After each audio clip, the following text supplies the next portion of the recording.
Now, ladies and gentlemen, it is hard to take Cyril Ramaphosa seriously on anything he says. And the reason for it is he has this uncanny ability to weave the most extreme lies into serious sounding rhetoric, or oftentimes just him sounding like an idiot, uh, is almost meant to mask an incredible amount of lies. Now, the ANC, despite what many people might think, because many people do actually think that there is a faction or section of the ANC that wants to see economic growth in South Africa, that wants to make the right decisions. Many people thought that Ramaphosa would be the guy to do this for the South African economy.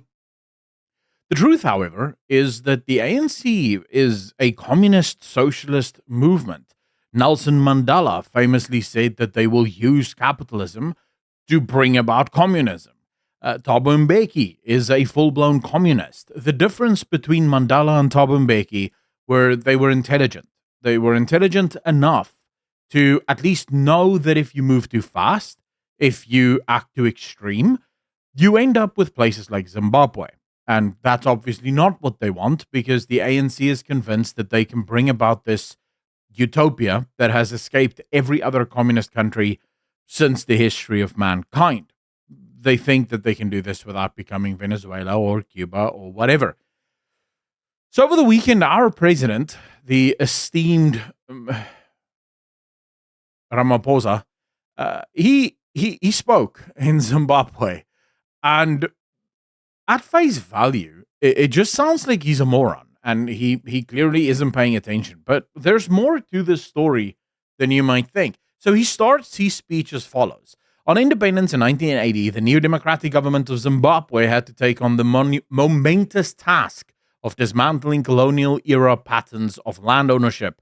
Most of the country's commercially productive land and large-scale commercial farms were owned by whites. The black majority was confined to communal lands and all but completely excluded from commercial farming. This mirrored our own experience in South Africa. It was therefore essential for both historical redress and food security, development and economic growth that the government embarked on ambitious reforms to facilitate the entry of black Zimbabweans into productive agriculture, including support to small-scale farmers. Agriculture is a cornerstone of the Zimbabwean economy. And then he goes on, keep that in mind. We congratulate the government of Zimbabwe for the measures it is taking to revive the country's agricultural sector through policy reforms, investment in irrigation and mechanization, and empowering large and small-scale farmers. Now, there's a couple of very interesting things to note when you actually look at Zimbabwe and just, look, for example, here. In 2017, the poverty rate in Zimbabwe for people who live with less than $5 a day was 85.5%. In 2011, it was 83.20%. So it's going the wrong way. It's not going down, is basically the point. You look, for example, this is the GDP of Zimbabwe, and you will note that Zimbabwe used to have a decent GDP. It is no longer decent, and it is going down. So I'm not sure what our president is referring to when he's congratulating Zimbabwe on a job well done. I don't know for what.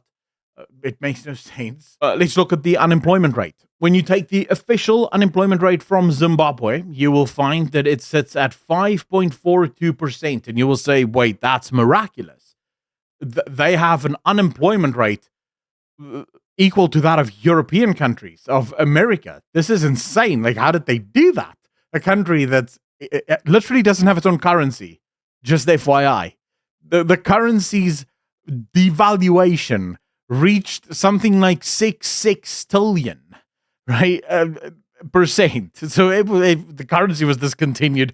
They've tried a couple of times to revitalize, but you would say that's insane. How are they doing that? Well, they fudged the numbers. So Zimbabwe counts people who farm for own consumption. So in other words, people who cannot find a job and are forced to make little vegetable gardens in their backyard, they're employed.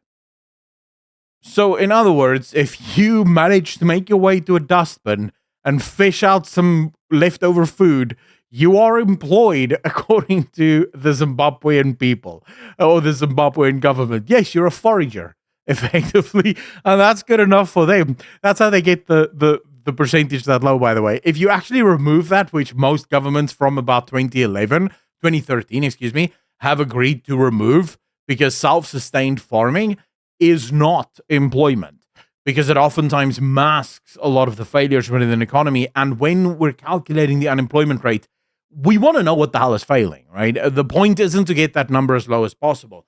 It's only Zimbabwe, as far as I know, the world over, that still counts people who are too poor and isn't working, but manages to have a vegetable garden as employed.